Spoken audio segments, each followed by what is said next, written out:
Ya vino, sí, ¿No será el espíritu de...? es el espíritu de Carlos. Sí, ¿verdad? Además se llama Vice, porque Monsi, su hermano, andaba por aquí en la calle, él vestía smoking, era muy parrandero, era nocturno, pero él no regresó por la pandemia.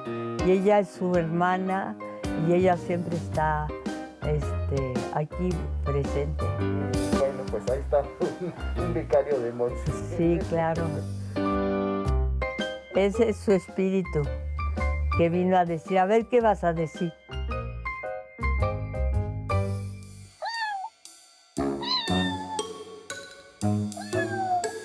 El libro de San Simonsi fue el Fisgón que dibujó, bueno, me dijo que hiciera yo el texto y él hizo los dibujos.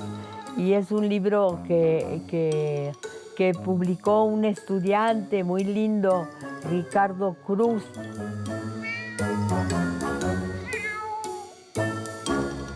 Bueno, Elena lo escribió, un compañero hizo la parte editorial y a mí me tocó ilustrarlo. Y pues la verdad está hecho con mucho cariño para Carlos. Y le gustó muchísimo al Fisgón hacerlo y a mí también. Y creo que a la familia Monsiváis también le cayó muy bien esa como pequeña biografía para niños de San Simonsi.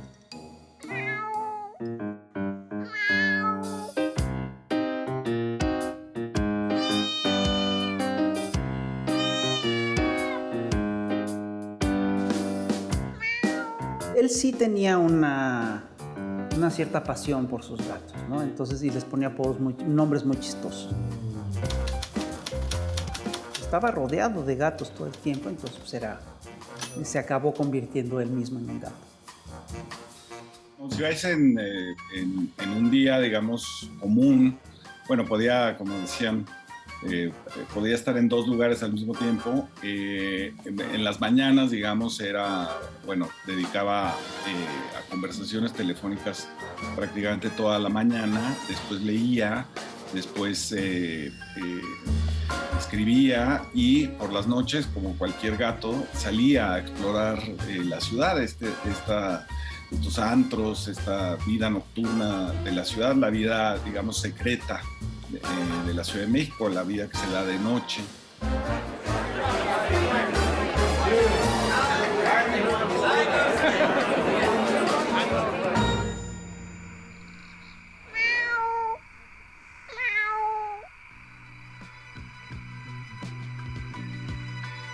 Tenía una energía imparable, aún estando ya afectado por la enfermedad pulmonar de los últimos 2 años. Él tenía unas ganas de recorrer la zona rosa, el centro, el Palacio de Bellas Artes. Era un gato de la ciudad. Como los gatos que salen a marcar en la noche su territorio, Monsi salía a reconocer todo aquel territorio que fuera materia de la crónica.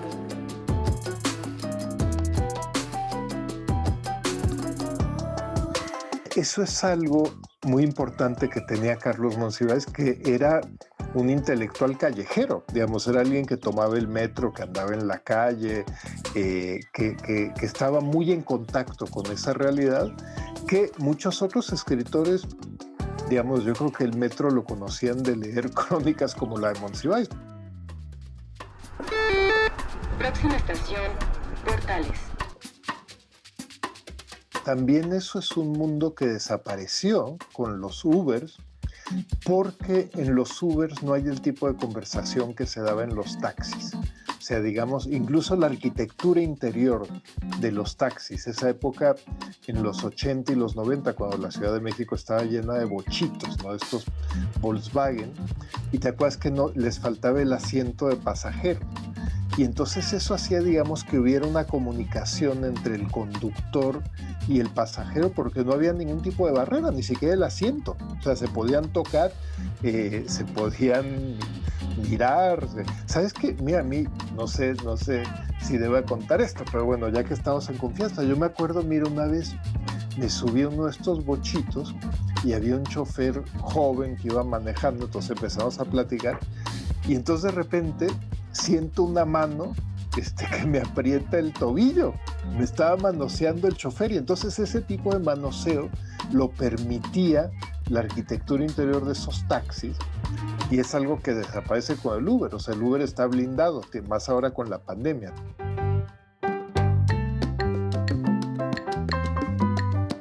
Fuimos, gracias a Margo Su, que fue su gran amiga, pues íbamos todo el tiempo a ver a Tongolele, íbamos al Blanquita, íbamos a los cabarets, fuimos al King Kong juntos. A mí me asustaba muchísimo que estaban todos vestidos de changos, tenían máscaras de changos y te servían así unos brebajes medio raros, medio que si te los tomabas yo creo que te mandaban al otro mundo.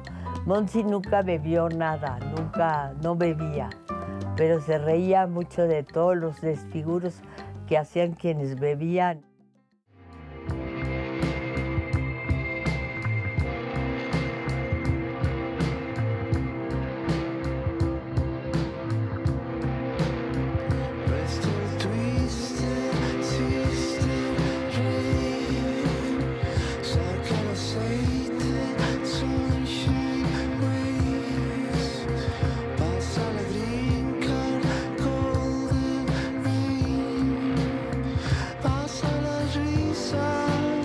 El eje central Lázaro Cárdenas.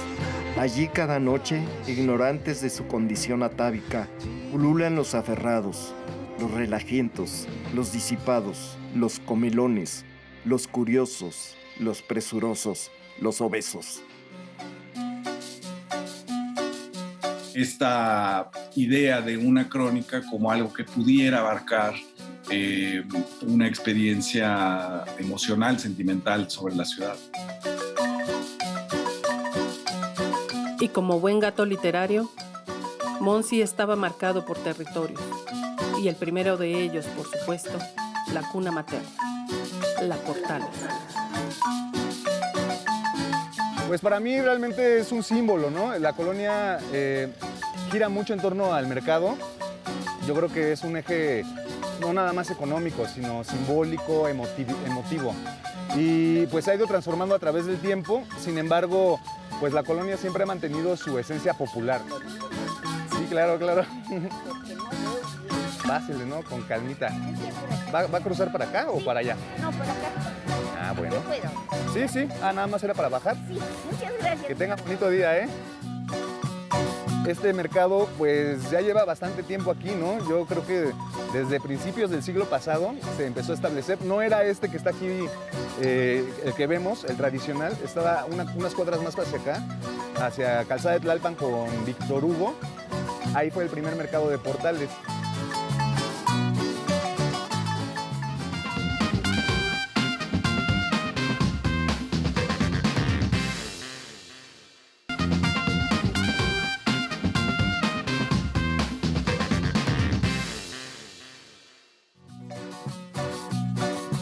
Para mí, el ser un chilango, pues tiene mucho que ver con esta cotidianidad que se vive aquí en la Portales.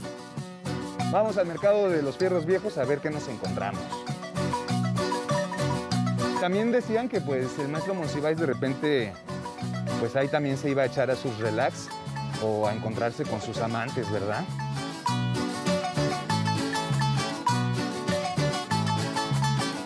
Él normalmente nos visitaba los días domingo, que era su paso o su andar por aquí. Siempre fue muy amable, muy cordial.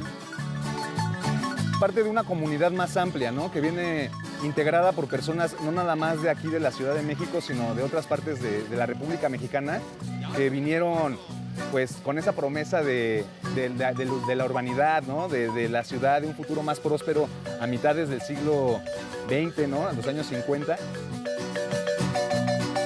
Lo que tiene Monsiváis de valioso es que es un testigo privilegiado de un fenómeno muy brutal que es el crecimiento de la ciudad y la migración del campo a la Ciudad de México.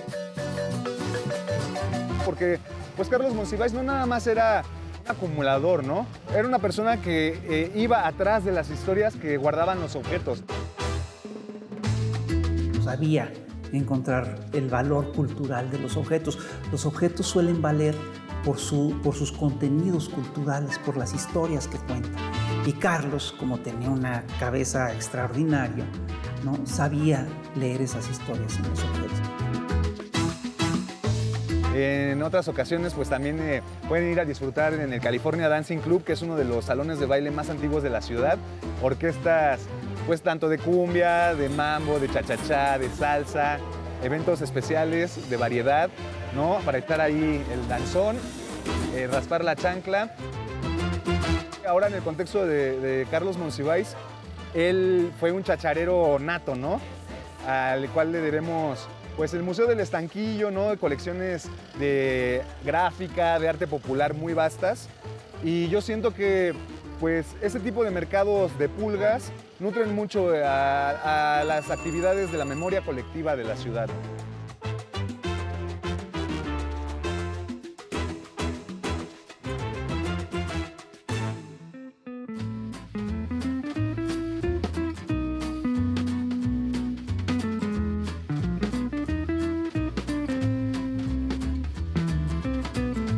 Carlos Monsiváis fue una persona que nunca perdió el piso en el sentido de olvidar de dónde venía, ¿no?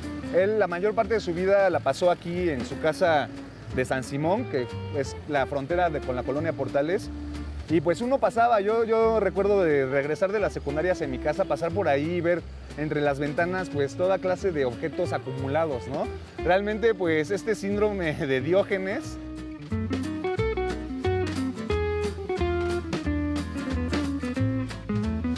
Aquí está con su mamá, yo creo que aquí tiene como 1 año. Era su abuelita. Que también quiso mucho. Muchísimo. A ella y a una hermana de ella, tía abuela, Refugio, la tía Cuca, las quiso muchísimo. Él dice que ellas fueron los que lo indujeron a leer, porque la tía Cuca contaba cuentos. A él le encantaba la colonia Portales, tenía todo cerca, para él era muy cómodo. Yo creo que también él era muy comodino, a él le gustaba que todo fuera rápido, está muy bien ubicada la colonia, tenía cerca el metro, el mercado, o sea, hay un mercado de viejo aquí en mismo Portales, venden libros, le conseguían películas, o sea, aquí tenía él todo.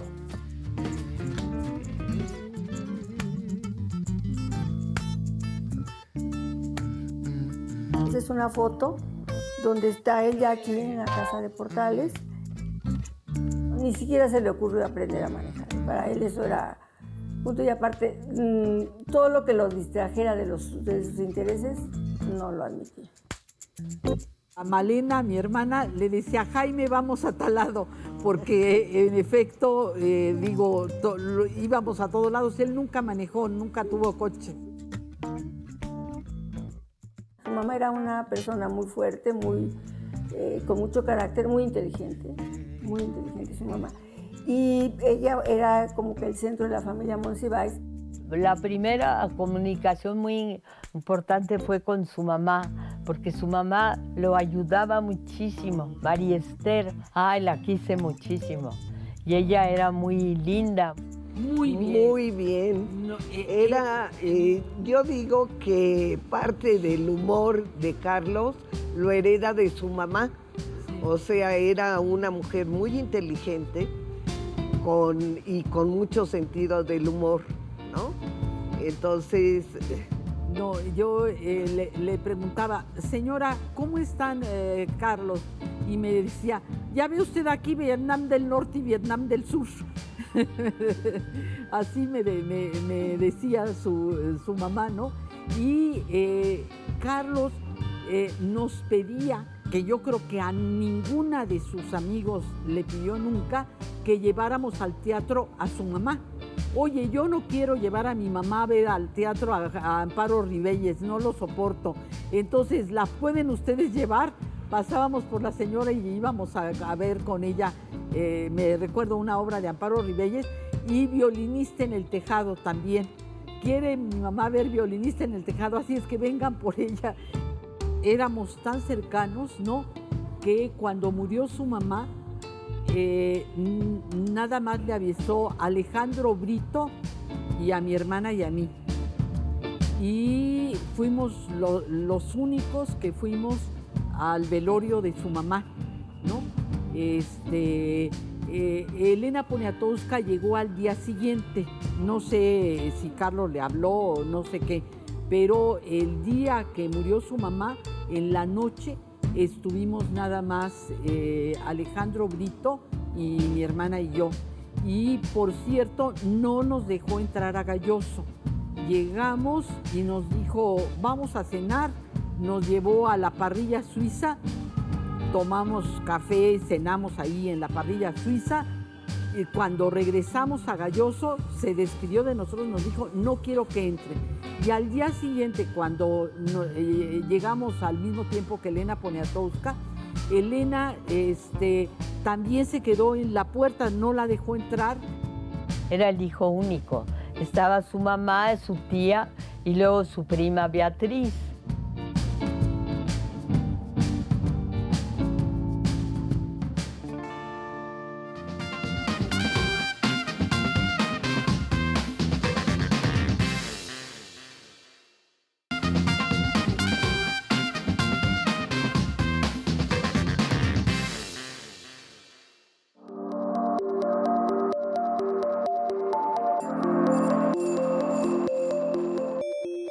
Yo creo que sí hace falta, ahora que se está discutiendo mucho que la ciudad se dividió en dos, ¿no? Que el este y el oeste de la ciudad, que son dos ciudades.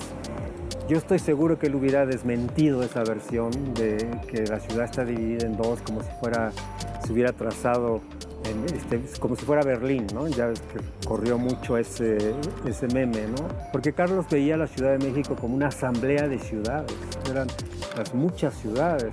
Por eso se negó siempre a ser el cronista de la ciudad. Se le propuso varias veces ser como oficialmente el cronista oficial de la ciudad. Y él no quiso, ¿no? Se rehusó, en primera por la solemnidad que eso implicaba. A Carlos toda la solemnidad le parecía una patada en el hígado. Y segundo, porque le parecía que era inabarcable. Ya una ciudad como la Ciudad de México era inabarcable ya por una sola persona, por una sola mirada. Y esta mirada de abajo hacia arriba es uno de los grandes aportes. Entonces tenemos crónicas fabulosas, a ras de suelo, sobre la Ciudad de México, que nos revelan pues otra ciudad. La excentricidad, entre comillas, de Monsiváis tenía que ver con un plan de trabajo. Y ese plan de trabajo viene del 68 hasta el año de su fallecimiento, que era la desestructuración de la cultura autoritaria.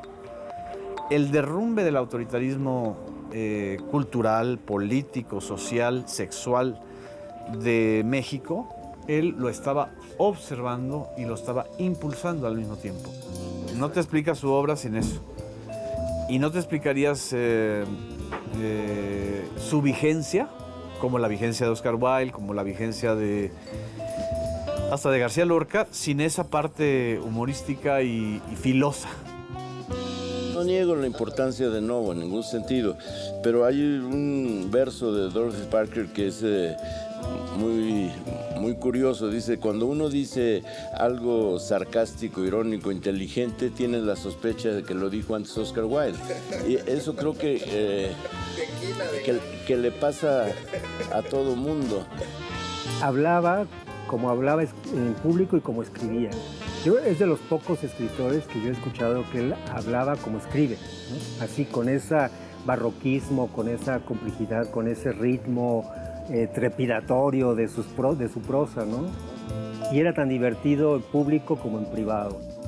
Está desde luego Novo como uno de los grandes, está José Alvarado, hay varios que me interesan muchísimo por el tono con el que se acercan a la Ciudad de México. Valle Arizpe se inventa una Ciudad de México extraordinaria, Artemio de Valle Arizpe, donde todo está en el lenguaje. Bueno, ha habido cronistas maravillosos. Altamirano, por ejemplo, es un cronista, es un escritor liberal, es un político liberal de primer orden, el que es el organizador ideológico de la República Restaurada, digamos, y tú vas viendo ahí los vaivenes de la moda y de la amplitud de criterio. Altamirano detesta el cancán y lanza unas crónicas furibundas contra ese movimiento psicalíptico, no sé cómo se le decía entonces, del cancán. Y bueno, tú ves el cancán ahora y te asombra que es el primer jogging de las abuelas o de las tatarabuelas, lo que fuese. Luego está un cronista muy interesante porque es un ser rapaz y ideológicamente monstruoso, que es Federico Gamboa, que se inventa un mundo del pecado para conseguir lectores, que regaña ese mundo del pecado de la manera más inclemente y para seguir reteniendo lectores de pronto mete escenas de orgías inacabables y están así jadeando el amasijo de los cuerpos y dice, oh, si viera esos hombres y esas mujeres lo que se les espera en el más allá. O sea, creador de orgasmos involuntarios. No, ni siquiera. El reproductor de orgasmos masivos que tal vez no se consumaran porque eran tantos cuerpos que cómo sabía uno cuál era el orgasmo que le correspondía. Le gustaba desconcertar, no quería ser el intelectual típico, clásico, jamás aceptó entrar a ninguna academia de la lengua, ni mucho menos, ¿no? Ni de ciencias, ¿no? No quería la formalidad, la solemnidad era una cosa, él era un enemigo de la solemnidad, ¿no? Recuerdo otra que lo fue a entrevistar un reportero joven, él así muy formal de traje, con televisión y todo, y la última pregunta es, señor Monsiváis, maestro Monsiváis, ¿qué opina usted? ¿Cuál es el futuro de la juventud mexicana? Pues Monsiváis ese tipo de preguntas. Y él también contesta muy formal, dice, pues yo creo que el futuro de la juventud mexicana es la vejez mexicana. Pues...